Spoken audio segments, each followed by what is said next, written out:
Hi, me again. We're going to talk about some things that are really kind of neat. Once you go from structural MRI, you can go to more fun things that actually show how the brain works. One of the things we're going to talk about is DWI, or diffusion weighted. Basically, you use these for strokes. The sooner you can pick one up, the better, mainly because it helps you to treat the stroke. So with DWIs, you want to get them in the MRI chamber and the MRI bore as soon as you can. Now, if you look at these images, you can kind of see how the brain changes over time with a DWI and with stroke. And you can see how it progresses because the brightness is where it actually shows the infarction or the dead tissue or the problem or the brain bleed. Anything abnormal shows up bright. So when we go through DWI, you're usually going to see these things for strokes, infarctions. You'll see them for malignant versus benign tumors, but with strokes, mainly the sooner the better. Now here's a good example of the different kinds of things you can find on a DWI. Yeah, I keep thinking that that's driving without insurance, so just let it go. But anyway, by definition, diffusion is a term used to describe the movement of molecules in an extracellular space due to random thermal motion. Now, sometimes you have problems with that, so you also can get what you call ADC, which is apparent diffusion coefficient, which is the net displacement of molecules diffusing across an area of tissue. Now, if you look at this picture, you can see that they're talking about a stroke. The DWI shows where you have the infarction. It shows up bright white. Now, when you're looking over at ADC, it shows where the infarction is dark black. So it kind of gives you an idea. It's sort of like T1 versus T2. You kind of see different things, but it can show you the different outlines, and it can also show you, how bad things can be. Next, we're going to talk about perfusion MRI. Now, perfusion is another functional study that helps you to know basically what's going on with the brain. Now, by definition, perfusion is a quantity of vascular supply to the tissues. It is the volume of blood that flows into 1 gram of tissue. So tissue is kind of related to metabolism and all that. So perfusion is what you can use to measure tissue activity.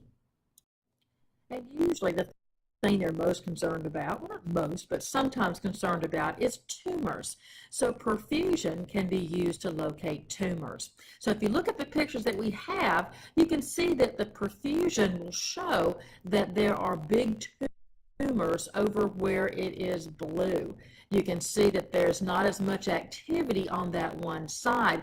When you have the DWI, which is number A, you can see where it shows that you've got the tumor problem. And then when you look at the perfusion at B, you can see that there's a lack of any kind of activity. So there's not a whole lot going on in that particular area, which is where the trouble is.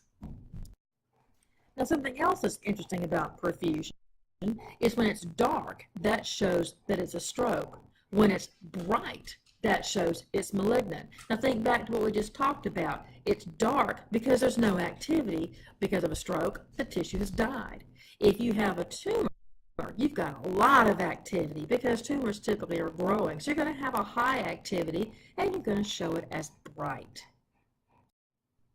Now here's something that I thought was fascinating: perfusion in 3D.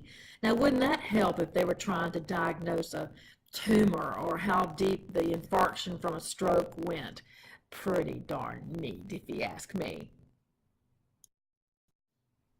Now, let's talk about something that's really interesting: functional MRI, or small f MRI. Now, by definition, functional MRI creates a series of images that capture blood oxygen levels in parts of the brain that are responsible for movement, perception, and cognition. It's becoming the diagnostic method of choice for learning about normal, diseased, or injured brains, as well as looking for potential risks of surgery.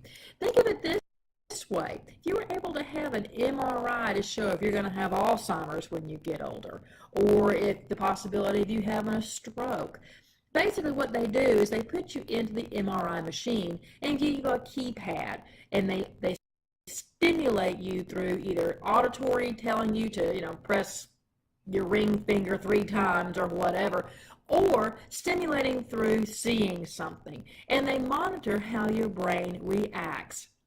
Now, this is also handy for stroke patients and people with autism or really any kind of brain impairment that lets them see perhaps if the brain is trying to remap some of your functions to a different part of the brain, or if it's clogged, or if there's a tumor there, or just, why things are not working like they're working.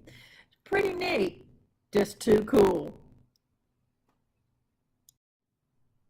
Now, the last thing we're going to talk about is the different ways you can also use functional MRI.